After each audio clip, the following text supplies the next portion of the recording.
Assalamualaikum warahmatullahi wabarakatuh.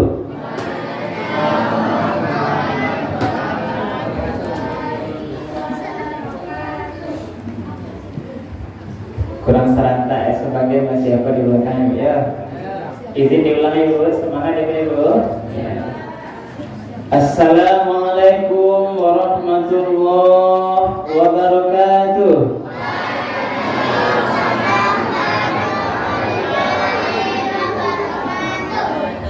Alhamdulillahirabbil alamin alladzi anzala as-sakinata fi qulubil mu'minin.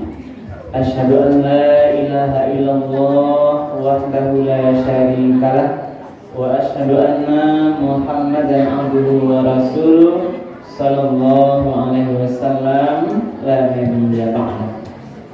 Faqala Allah ta'ala fil Qur'anil Karim, a'udzu billahi minasy syaithanir rajim. Bismillahirrahmanirrahim. Ya ayyuhalladzina amanu qu anfusakum wa ahlikum nara waquduha an-nas wal hijarah 'alaiha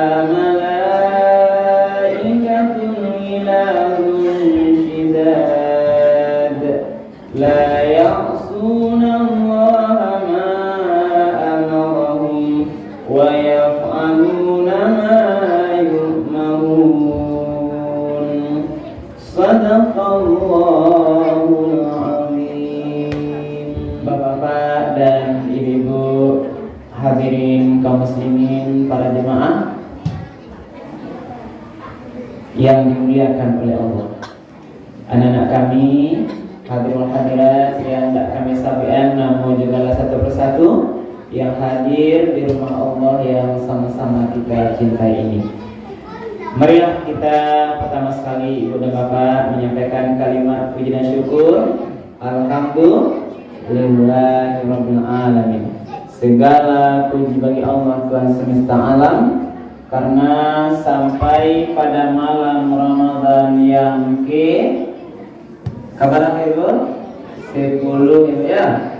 Ke-10 ini alhamdulillah kita semuanya masih diberikan kesehatan dan kesempatan untuk melanjutkan ibadah qiyam Ramadan kita dalam keadaan sehat walafiat.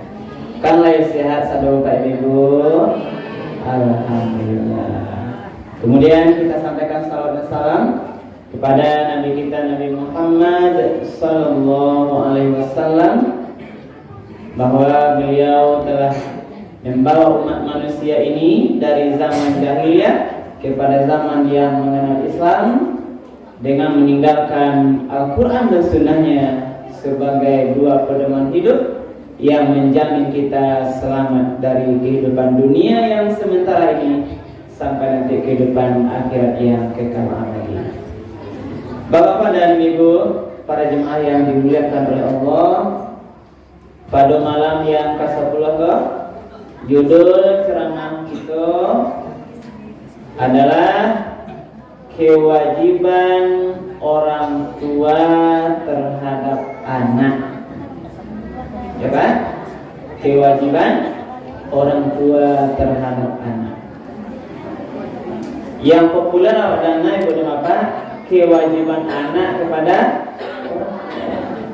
Ternyata kita harus juga mengkaji secara seimbang, bapak-bapakku, saudara-saudara semuanya, kemudian ibu yang berstatus sebagai ayah, ibu, papa, mama, atau bunda, ayah dan sebagainya. Yang pertama dulu ibu dan bapak, mari kita pahami bahwa Allah Subhanahu wa ta'ala memberikan amanah berupa anak kepada seseorang yang sesuai dengan kehendaknya. Dan kajian ini jangan sampai menyebabkan dulu ibu dan bapak yang mungkin belum dikaruniai anak sedih pula mengaji ini. Mungkin semua ada hikmahnya terbaik dari Allah Subhanahu wa Ta'ala. Tetap semangat. Anak adalah amanah. Jadi anak itu adalah amanah titipan dari Allah Subhanahu wa Ta'ala. Kalau namanya amanah dititipkan kepada melalui rahim seorang ibu dari benih seorang ayah, berarti amanah ini milik Allah. Nanti akan diminta kawan pertanggungjawaban amanah anak tuh nanti di akhirat kelak. Kami dititipkan oleh Allah, baik seorang anak dititipkan, nanti akan diminta tanggungjawab terhadap bagaimana kita menjaga amanah ini dengan sebaik-baiknya, memeliharanya sesuai dengan aturan ketentuan Allah Subhanahu wa Ta'ala. Ya, anak tuh kita tidak bisa berkehendak, semuanya hak prerogatif Allah. Apakah seorang tuh dia anak cie atau dia anak duo, dia sepasang atau dua pasang, dia hanya laki-laki saja atau perempuan saja, atau tidak ada sama sekali, semuanya ada haknya Allah Subhanahu wa Ta'ala. Ya Pak Ibu, kita hanya berusaha. Adalah 3 anaknya kawan motivasi, mudah-mudahan sampai Eko laki-laki itu gini. Rupanya pada sini apa ya? Atau sebaliknya? Lah 2 anak laki-laki Bu, iwana niu awak anak perempuan. Kawan lah, nampak 3 salah pada sisi itu. Rupanya nampak 3 itu laki-laki lah balik. Jangan patah semangat, nampak sampai pada sisi itu gitu. Ulang lah balik kan, rupanya laki-laki balik. Itu semua tidak bisa kita lakukan. Ibu galak-galak ya. Ada semacam menyampaikan pesan senyum gitu. Nah, kemudian karena ini amanah Allah Subhanahu wa Ta'ala, maka Islam agama kita ada memberikan panduan. Maka orang tua punya kewajiban tertentu kepada anaknya yang nanti akan ditanya atau dijawab oleh Allah. Dimana mulai dulu ibu dan bapak? Nah, yang pertama mulai dulu anak itu adalah dia punya hak untuk mendapatkan ibu yang terbaik. Nah, ini sebagaimana Umar juga pernah digugat oleh seorang anak, ditanya apa kewajiban ayah kepada anak itu adalah yang pertama mencarikan ibu yang terbaik, yang kedua memberi nama yang baik, yang ketiga mendapatkan pengajaran ilmu agama yang baik. Berarti kalau yang pertama adalah berarti kalau mencarikan ibu yang terbaik, berarti di mana mulainya? Berarti seseorang yang mau menikah harus memilih calon istri yang terbaik. Ya, kau yang belum nikah Bapak, jangan nikah jadi berusaha boleh. Tambah kan, lain cerita kan? Ini yang bujang-bujang, yang masih muda-muda. Nah ini rasanya hak anak tuh mendapatkan dari ibu yang terbaik. Ibu, saya boleh apa? Kau mencari terbaik cik lain?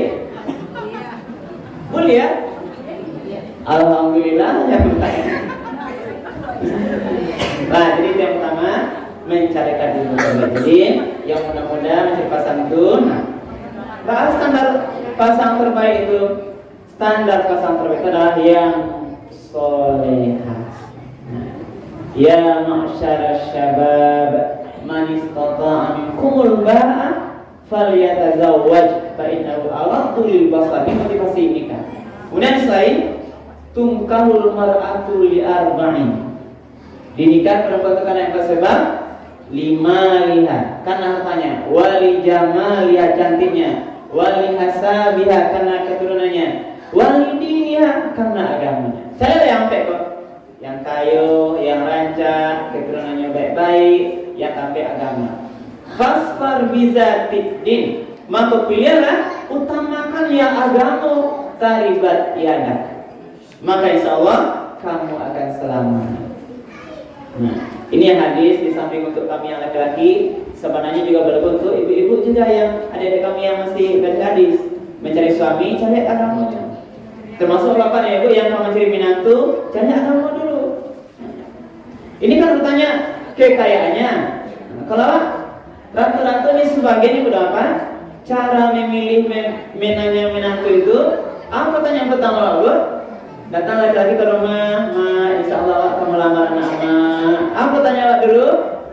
Lain sembayana itu Dima karajona.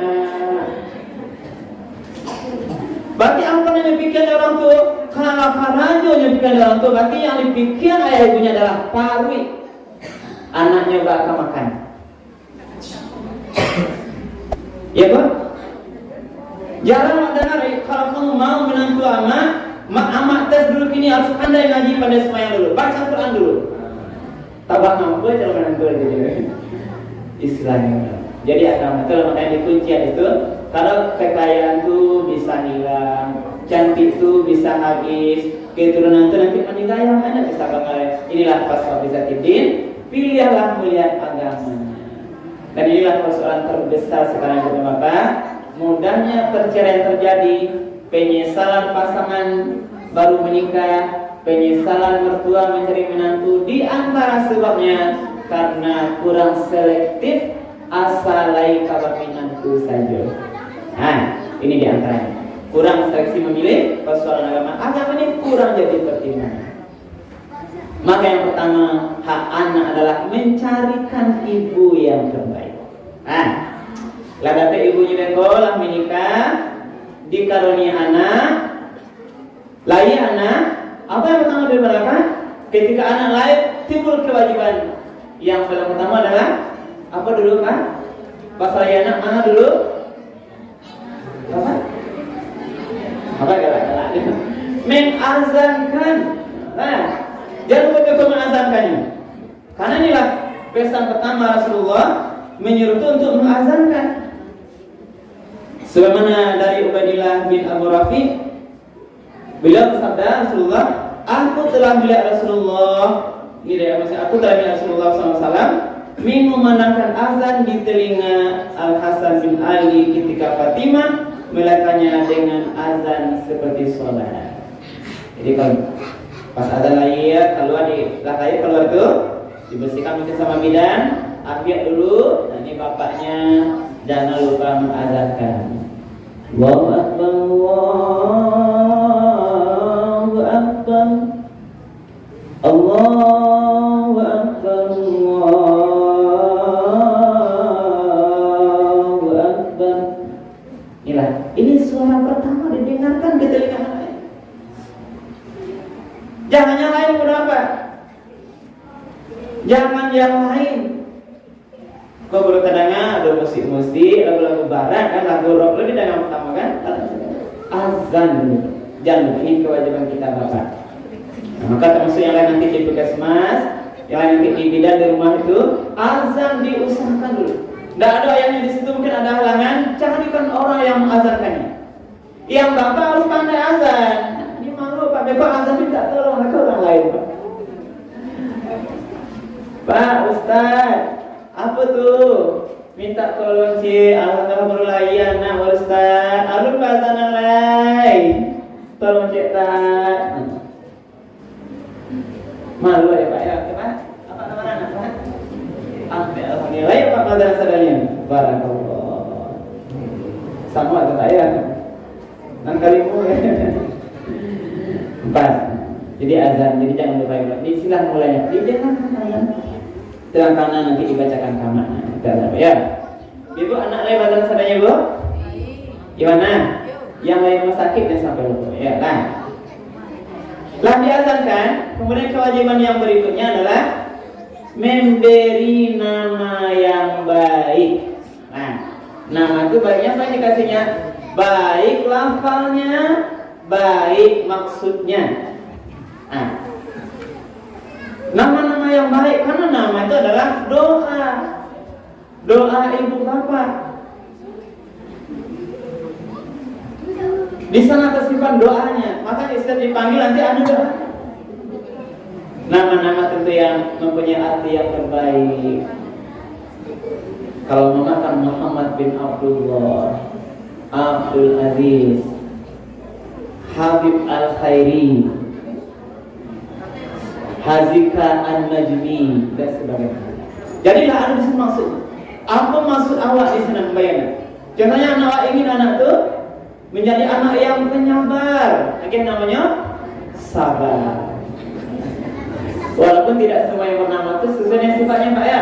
Sebaliknya namanya Hanif, lurus. Mungkin ada juga yang sebagian tidak sesuai dengan namanya. Abdullah, hamba Allah, tapi semayang tidak ada dan sebagainya. Ini contoh Pak, ini contoh. Ada kata nama. Jadi kewajiban kita ibu dan bapak, mari kita berikan nama yang terbaik. Dinisbatkan ke nama. Contohnya ibu agen nama anak ibu Tarik.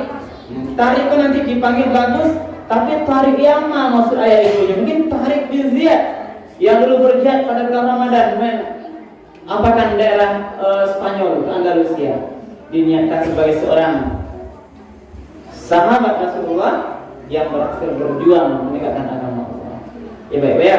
Jadi nama itu bahkan Rasul pernah dulu kalau nama itu tidak sesuai artinya tidak bagus, apalagi artinya jelek, menghina atau tidak baik, Rasul langsung meluka nama anak itu.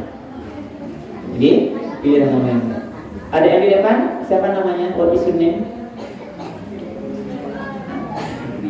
Siapa? Fikri. Apa tuh artinya anak Fikri itu? Fikri berpikir ya. Jadi pemikir. Nah ini banyak. Mana ayah maknya sini? Ada ayah maknya sini? Tidak ada. Pamannya di rumah. Berarti ya. Nah Fikri berarti berpikir. Menjadi anak nanti yang bisa berpikirnya berpikir baik, jangan berpikir tidak baik. Jadi doa ayah ibunya. Lah ya Pak ya. Jadi nama yang itulah doa ayah ibunya. Lah berikutnya. Lah sudah ada yang nama, mana Pak Ibu?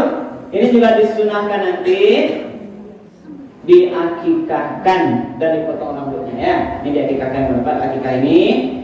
Itu sebagaimana akan dikatakan, setiap anak tergadaikan dengan akikahnya, disembelih pada hari ke-7, dicukur gundur rambutnya dan diberi nama.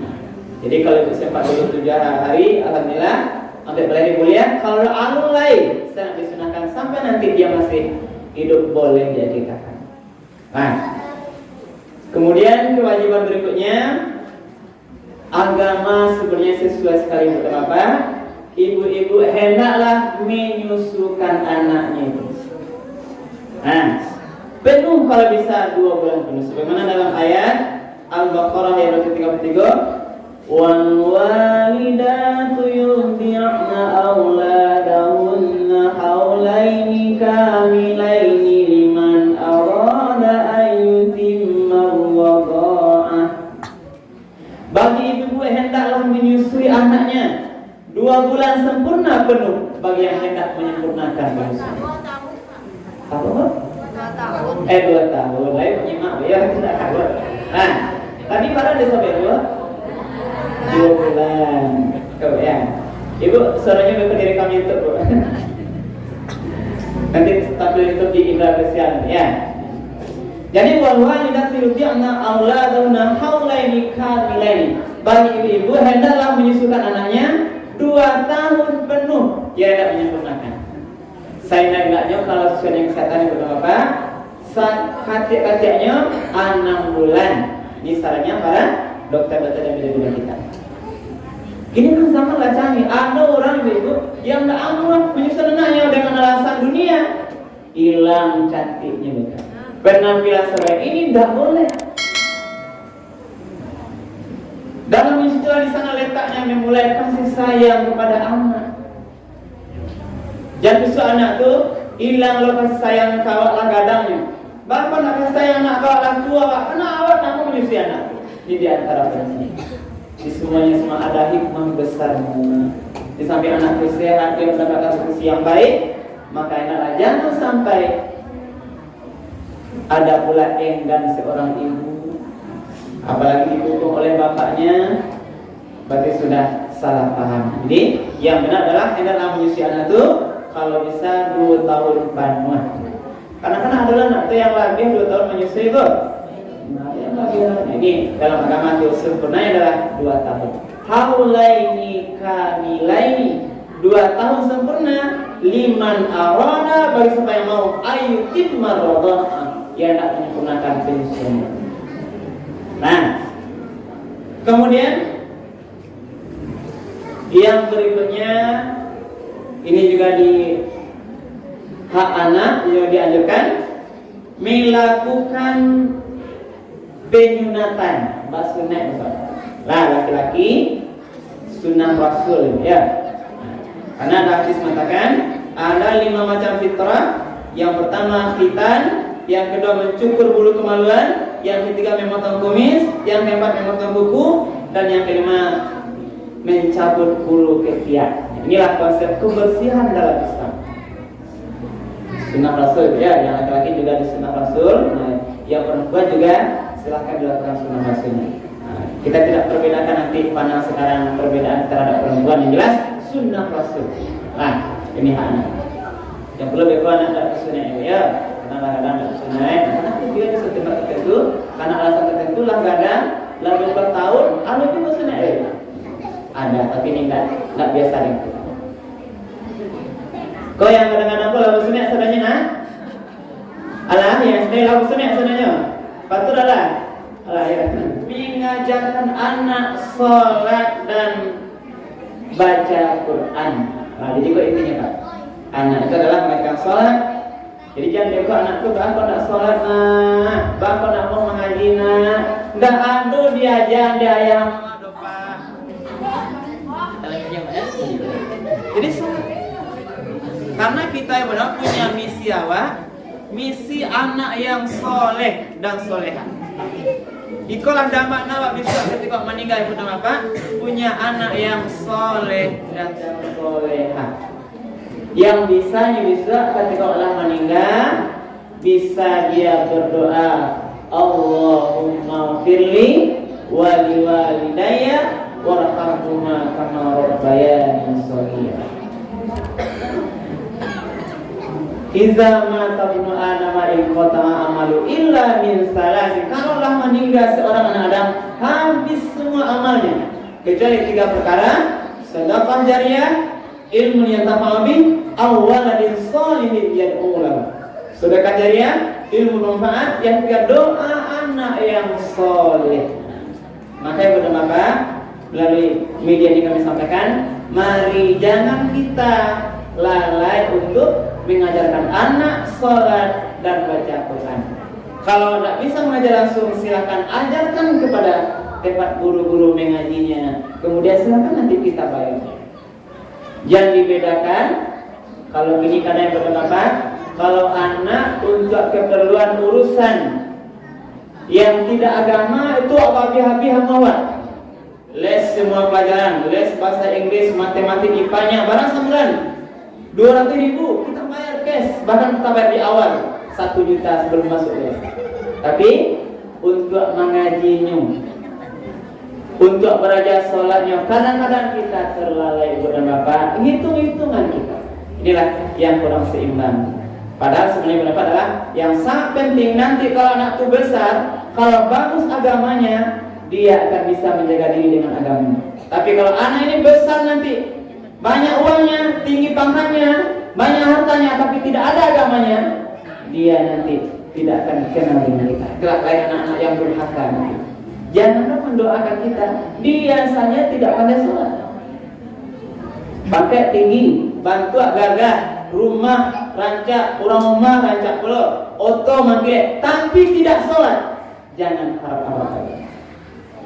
Dia aja nggak sholat. Bagaimana berdoa Allah maghfirli wa liwalidayya?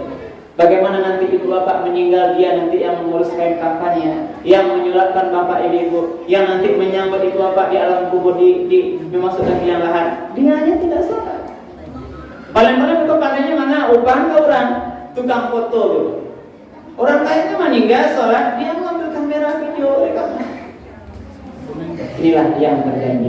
Karena itulah jangan lalai nanti menyesal kita sampai dunia akhirat kalau kita lalai nanti mendidik anak kita dalam bina agama. Nah, ya. Yang 2 terakhir. Yang berikutnya memberi nafkah yang halal. Kita kewajiban kita adalah magen makan anak istri itu yang halal. Ya ayyuhalladzina amanu qu anfusakum wa ahlikum nara. Wahai orang-orang yang beriman, wahai suami-suami yang beriman, jaga dirimu, anak keluargamu dari kemungkinan nanti masuk neraka. Kini persoalan adalah apa anakku tidak mau sholat, pahlawannya suka berhura-hura dia, tidak patuh dia. Mungkin ada sebagian ibu bapak adalah tamakan dari rezeki yang tidak halal. Maka hati-hati kita berusaha semaksimal mungkin bapak. Jangan dibawa pulang rezeki yang tidak halal. Rezeki dari mana judi, ya. Rezeki dari jual beli yang haram di pasar menipu. Rezeki yang korupsi, macam-macam berdapat. Mari kita hati-hati, sebab kata Rasul, daging yang tumbuh dari makanan yang haram, pantasnya api neraka nanti akan memakannya. Jadi sini sama-sama bapak hati-hati juga, ibu juga hati-hati. Kalau nggak berbeda, rezeki jaga belanja dek ayah paja, dek suami, boleh bertanya. Gak boleh bu bertanya. Biasanya dia ke pasar seminggu barang bu, barang mereka bu nggak 300.000 belanja seminggu tahan bu, kini bu cukup bu? Allah Pak, kadang-kadang 300.000 nggak cukup ke pasar kini pak. Lah sadarnya naik ya bu ya, minyak naik, lado naik, barang naik, jarian naik dan sebagainya. Iya nggak cukup bu? Itu barang cukupnya. 1 juta, Allah. Kau nak ada mereka makan cari. Kau tidak kapasitas, tu nak makan gitu loh. Nah, jadi maksud saya tadi adalah ibu-ibu harus sabar ya. Jangan deko bacakan dulu belanja kapas satu. Karena rasa di kami kau nak lurus tadi nak nanya tadi dia ya. Kadang-kadang kami kau rasa macet, ya. Macet karena rasa sakit. Apa karena macet kadang-kadang. Itu tidak taruh di pasar. Kogale kadang melaku kadang bohong, ya. Jadi sabar nih bude. Kalau dia ke 300.000, alhamdulillah. Dia 1 juta, alhamdulillah. Dia 50.000, alhamdulillah. Biarlah juga orang kita makan dulu. Asalnya mesra. Kau tidak boleh bacakan. Nah, kita pengadilan agama dulu itu kan. Nah, jadi yang penting adalah makanan. Maksudnya tadi biasanya 300.000 dia gitu.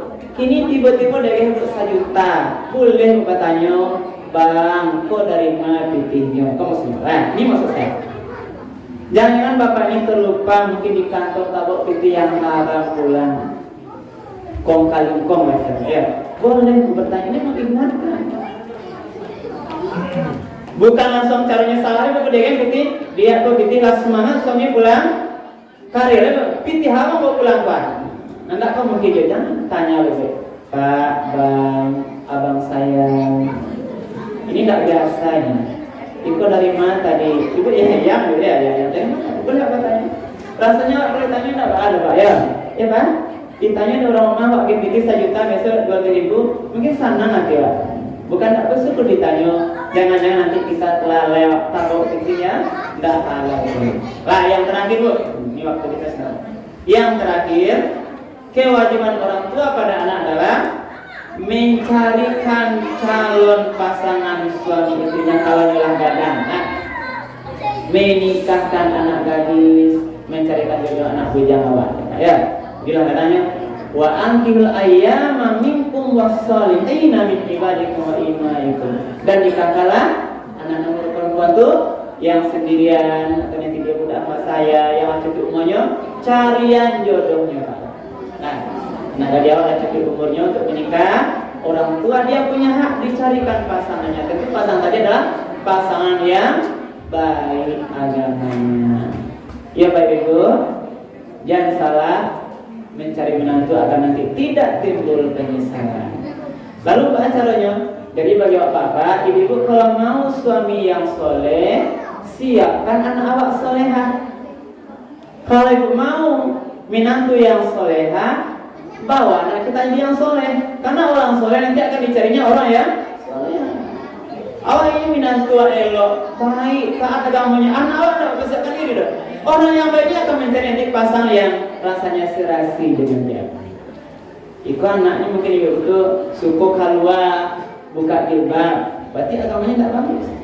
Orang ini anak itu yang soleh akan mencari wanita-wanita istrinya yang lebih baik, yang bisa menutup auratnya. Itulah kira-kira maknanya. Nanti ibu terjemahkan sendiri. Jangan berharap kita nanti yang lebih baik, kalau tentu yang akan didapatkan dari anak kita yang terbaik. Ya, ibu dan bapak yang dapat kita sampaikan dengan harapan mudah-mudahan sebagaimana tadi kita diberikan amanah oleh Allah Subhanahu wa taala, nanti akan ditanya pertanggungjawabannya. Kita pemimpinnya. Kullukum ra'in wa kullukum mas'ulun an ra'iyati. Mudah-mudahan keluarga kita menjadi keluarga yang selalu diridhoi oleh Allah Subhanahu wa taala. Hendaknya nanti kita masuk surga bersama. Ayah, ibu, anak, semuanya kolektif masuk surga bersama. Amin ya rabbal alamin. Terima kasih, perbanyak maaf. Subhanallah wa bihamdika asyhadu an la ilaha illa anta astaghfiruka wa atubu ilaik. Billahi taufiq hidayah. Wassalamualaikum warahmatullahi wabarakatuh.